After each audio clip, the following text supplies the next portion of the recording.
Reports have been revealing that hundreds of thousands of women had been raped, gang-raped, and sexually enslaved by Eritrean and Ethiopian forces since the start of the war on Tigrai in November of 2020. These survivors had been double victimized by denial of access to medical treatment, forcing them to live with their physical and psychological trauma for more than 2 years now.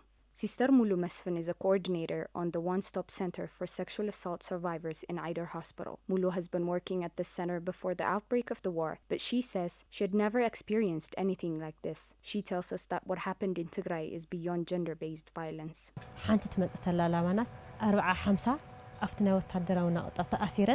When one survivor comes to our center, she tells us she left 40 or 50 others on the camp. The troops kidnap hundreds of women and take them to their military camps. In there, the women are not only sexually assaulted, but beaten, insulted, and taunted by their Tigrayan identity, and their children get murdered in front of their eyes. Others are gang raped in front of their family, their community, and their husbands are forced to watch with their hands tied back. Their abusers tell them that their lives are on their hands while celebrating and drinking. So what happened in Tigray is beyond sexual violence. Mulu says that the number of sexual assault survivors is still increasing and that the attack on women is ongoing. She says they're still receiving young girls and women from areas under the occupation of Eritrean forces, and that this time things are even worse as women are forced to witness their kids being killed and leave their corpses unburied behind after being sexually assaulted. Mulu says that they're still struggling to treat patients due to the ongoing lack of medical equipment.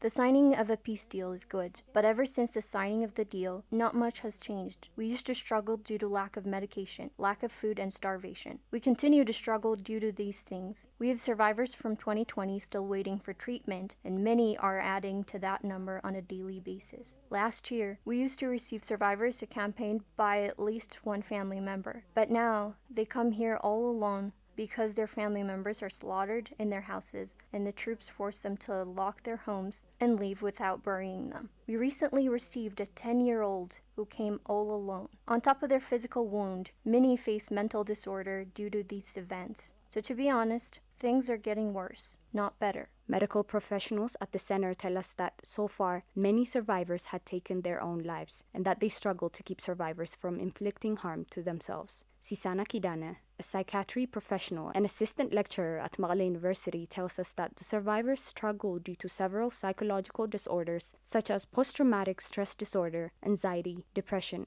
and so on. Most of women, girls, and men who have been abused have shown symptoms of psychiatric illnesses, beginning from the mild ones, which are changes in behavior, sleep disturbances, appetite change, beginning from those simple symptoms to even severe disorders like post-traumatic stress disorder, depression, bipolar, and other psychotic illnesses. And but the most common one is the post-traumatic stress disorder, where the clients show symptoms like flashbacks about what happened in that area. They lose sleep, they could not sleep, they have repetitive nightmares.